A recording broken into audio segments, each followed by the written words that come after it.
by the Big Ten. So tell me, what kind of an impact could a cancellation like this have on the Buckeyes' playoff chances?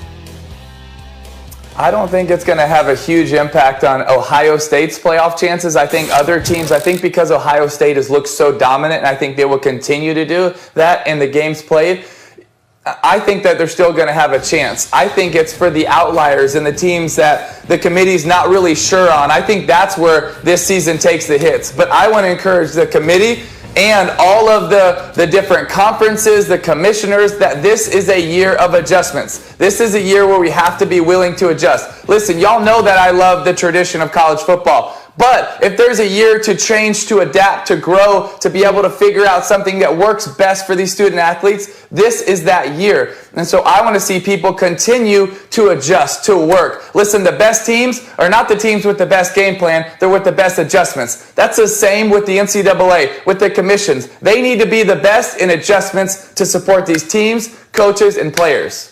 Bob Bowlesby, commissioner for the Big 12, Tim, talked on radio, I think yesterday, when he was saying that it's possible that the college football playoffs may be postponed. He doesn't anticipate that playoff games or a championship game will be played in February, but you can't rule anything out at this particular moment in time because of the pandemic. What are your thoughts about that? Do you anticipate a delay? And if so, do you have any issue with it? I don't anticipate it, but I think I would be okay with it. To me, we change our priorities a little bit this year. This year is, instead of following all the schedules like most of the year, this year is what is best for the players, what is safest for them, and then you get into more different criteria, right, of how can you compete in all those other areas. So if there's a better way to keep them safe and still compete by pushing it a week or two, I'm okay with that. If you think it's better to open up the playoff this year, I'm okay with that too. I would look at a lot of different scenarios, teams that maybe would be on the bubble but didn't get enough games, a Big Ten team, a Pac-12 team. I would be okay with that. Like I said before, I think we need to be open to using wise counsel, a lot of discernment, and a lot of ability to adjust when needed. Tim, I totally agree with you about adjustments. The perfect is the enemy of the good. Against all odds, they've played as much football as they already have. And we can't expect things to be perfect. If they finish the season, it's a miracle.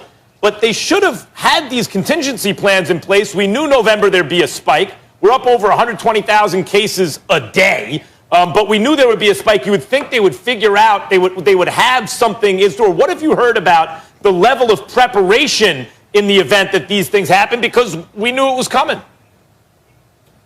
Well, I think there's some conversations, but I don't think those conversations have gone really deep from what I've heard. So I think they're starting, but I think it's always important to be ahead of the curve, to be ahead of that ball, right? And so I want to encourage the people in charge, the leaders, to let's continue to think ahead. Let's be in front of this, right? Knowing that there could be setbacks in different areas. And so but it's also not just, we can't just work as individual conferences and individual teams. I think if there's a year where we can rally together to come together as a whole to say what is best, let's do that. This is the year. Use your leadership as an example of working together, not just setting your standard apart. I think that would be an awesome learning opportunity for all the students that are watching, and I think it would be a really great example for them to say, you know what, we're going to do what's best. We're going to come together, all different commissioners. Let's get in the same room. Let's figure this thing out. Let's sit and let's work together, and let's kind of put our pride or the mantle of just our conference down, and let's put up what's best for the kids, what's best for the unity of college football together as a whole.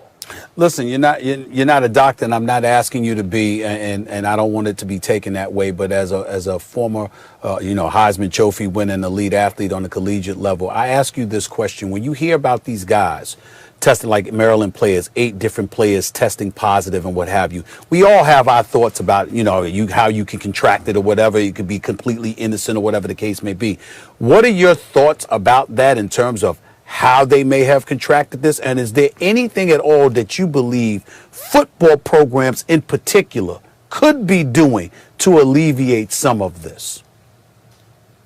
I think it's a really hard question to answer, Stephen A., because it's different at every school. The protocols are different at every school. I don't know everything about how Maryland's players and their protocols work. I know more about what's the SEC, more about Florida in the different ways, but some have hit, a little bit more, and some have been a little bit more cautious. And so I think it's a balance. I think the one good thing is something that I'm happy for is I haven't heard of any serious cases, which we're still hoping and praying that there are no serious cases with these, these college athletes. And so, like we talked about maybe 2 months ago now, is I still think that they're in the best position being with doctors and in these protocols because they're being cared for every day and they're being monitored. And while there still are some setbacks, I do like that they're around people that know what they're talking about a lot more than me on the medical side. And so I do think that's a good thing. And I think people are really trying to go, at least a lot of schools I talk to, a lot of them are going out of their way to truly try to put the player first, and I'm grateful for that.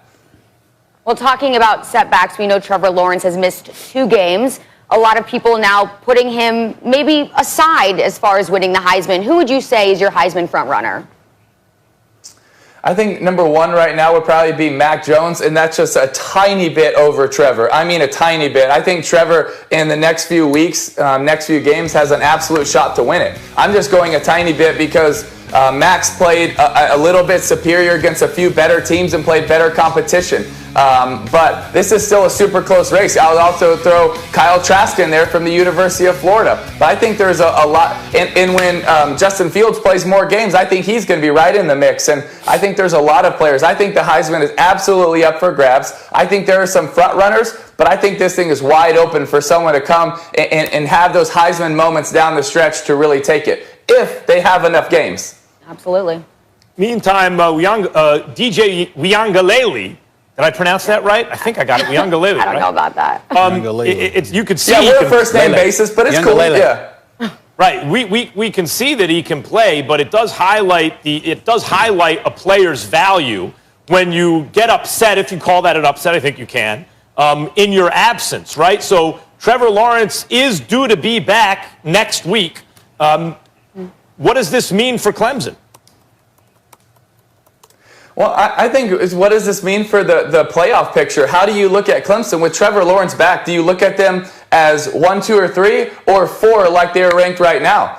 I think they're one of the 3 best teams with Trevor. So how does the playoff committee view that? Do they put Notre Dame above with knowing Trevor's healthy? I think that's the biggest question that we're asking ourselves is, yes, Trevor's going to come back and he's going to ball, and they're probably going to get a shot to have another game against Notre Dame and set everything straight, or Notre Dame's going to be able to find a way. I was very impressed with Notre Dame. I think they're a really good team that's really physical, and they play fundamentally sound ball. But what happens when Trevor comes back? That's going to be really easy. But also, how does the committee take this into account? Because this is happening all over the place, where players are going to have to sit out in a lot of key games down the stretch, maybe because it's COVID, maybe because it's injuries. How do they look at that? But that plays into the bigger college football picture for me. I'll give you another reason that you should look at Clemson and Dabo Swinney with a raised eyebrow, Tim Tebow. And here it is. Trevor Lawrence being out is one thing. Your defense giving up 47 points is another.